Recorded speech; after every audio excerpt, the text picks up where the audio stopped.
គឺព្រះខ័នរាជស្វាយរៀងខ្វះមេប្រេប្រាកំពុងតែដើរទៅកាន់ប្រអប់គ្រោះថ្នាក់ក្នុងការទាត់បាល់កាត់សេចក្តី11ម៉ែត្រ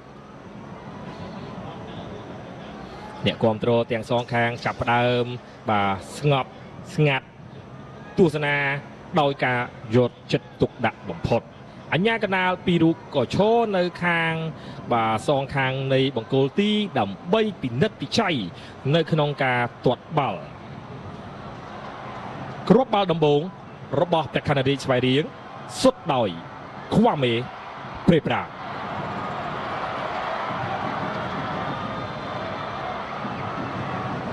ម្ចាស់បាល់ទាំង3គ្រាប់របស់ព្រះខ័នរាជស្វាយរៀងគឺជាអ្នកសុទ្ធមុនទេខ្វះមេប្រេប្រាចូលព្រះខ័នរាជស្វាយរៀង1វិសាខា0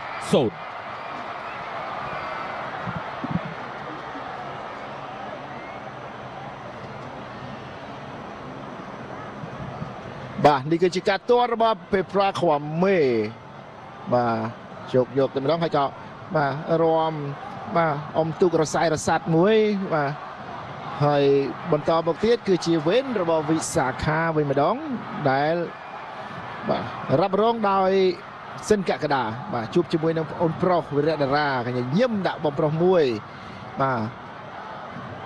សិនកកដានៅថ្ងៃនេះបាទរួមចំណែកយ៉ាងធំធេងហើយក៏ជាកីឡាករមួយរូបដែលជាប់នៅក្នុងបាទកីឡាករល្អទាំង11នៃលីកកំពូលកម្ពុជារដូវកាល2025-2026ផងដែរតារាឬកកដាឬតារា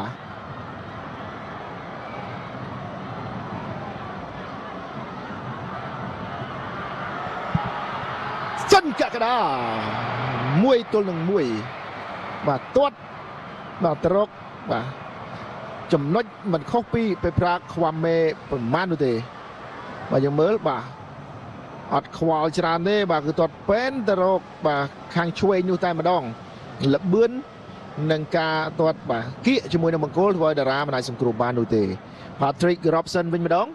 គឺជាកីឡាករទី2របស់ព្រះខ័នរាជស្វាយរៀងដែលនឹងត្រូវរ៉ាប់រងការទាត់បាល់ពីនៃអធិស្ឋានបាទទាត់បាល់ពេណាល់ទីកាត់សេចក្តីនេះ Patrick មុខស្មើ Patrick មុខស្មើ Patrick ឬក៏កៅសុកសិលា Patrick ថយឆ្ងាយក្រៅប្រអប់តែម្ដង Patrick Robson បាទគាត់មកទៀតដើរមកលើកទឹកចិត្តអ្នកចាំទីវិរៈតារាដោយមិនរាំបាទ Brazilian dance ដែលខ្លួនធ្លាប់ celebrate នោះទេបាទការទាត់របស់ Patrick Robson បាទគឺជាការទាត់បាទបែប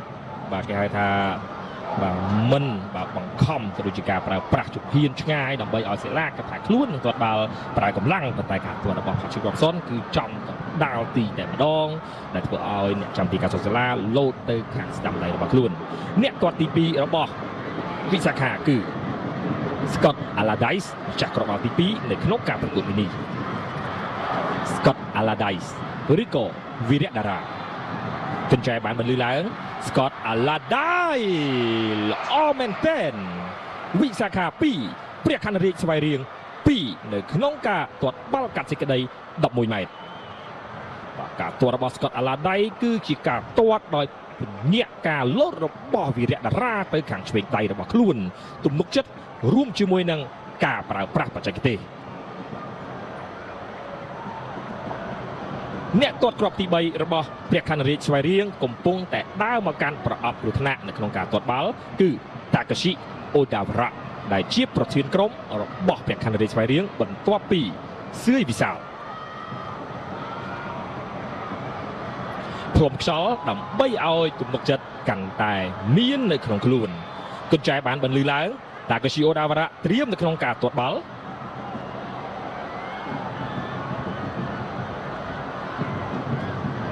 Takashi Odawara 1-1ជ្រុំជើងសេះ Takashi Odawara ល្អមែនទែន3ទល់នឹង2ព្រះខ័នរាជស្វាយរៀងនាំមុខទៅលើវិសាខាបាទការជ្រុំ1-1ឬក៏បាទទាត់បញ្ចូលទីបានយ៉ាងល្អពីប្រធានក្រុមបាទព្រះខ័នរាជស្វាយរៀងហើយក៏បាទអបអរ បាទឌឺដងមួយដែរ3រូបដំបូងរបស់ព្រះខ័នរាជស្វាយរៀងសុទ្ធតែជាកីឡាករបរទេសបាទ3រូបដំបូងរបស់វិសាខាមានកីឡាករបរទេសចំនួន2រូបហើយនេះគឺជាកីឡាករបរទេសទី2ប្រធានក្រុម Vitaly Jagodensky Jago go far away from goal អូយបាទសម្ពាធផ្លូវចិត្តខ្លាំងណាស់បាទ Vitaly Jagodensky បន្ទាប់ពីបាទភ្លាត់ចូលទីខ្លួនឯងនៅចុងម៉ោងធ្វើឲ្យប្រខានរាជបន្តក្តីរំពឹងមកដល់វគ្គពេណាល់ទីកាត់សេចក្តីនេះឥឡូវគេជប់ពីក្រោមមួយជើងរំលងរបាទីអូយបាទអ្នកលេងបាល់ទាត់ច្បាស់ជាយល់សម្ពាធអារម្មណ៍មួយនេះបាទឥឡូវយូដៃអូហ្គាវ៉ាវិញម្ដង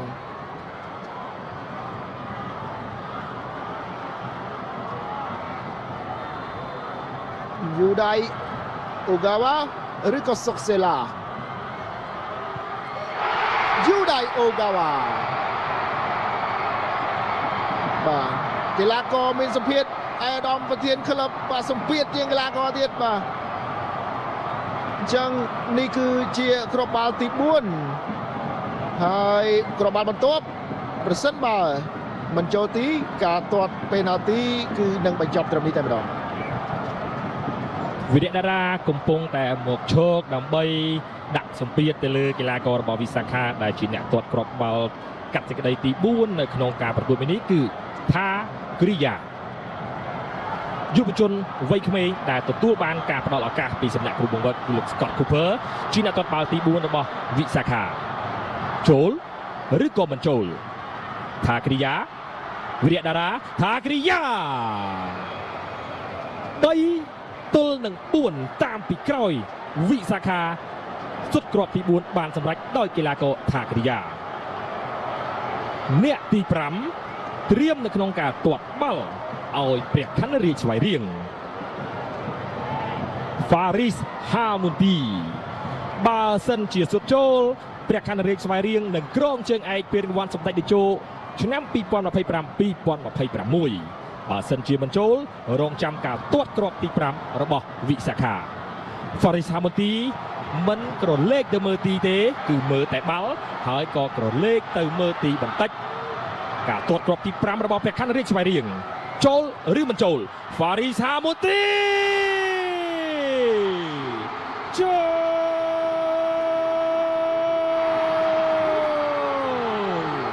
អូសាតូព្រះខ័នរាជស្វាយរៀងខ្លាចជាម្ចាស់ជើងឯកនៃការប្រកួតពានរង្វាន់សម្ដេចអគ្គមហាសេនាបតីតេជោហ៊ុនសែន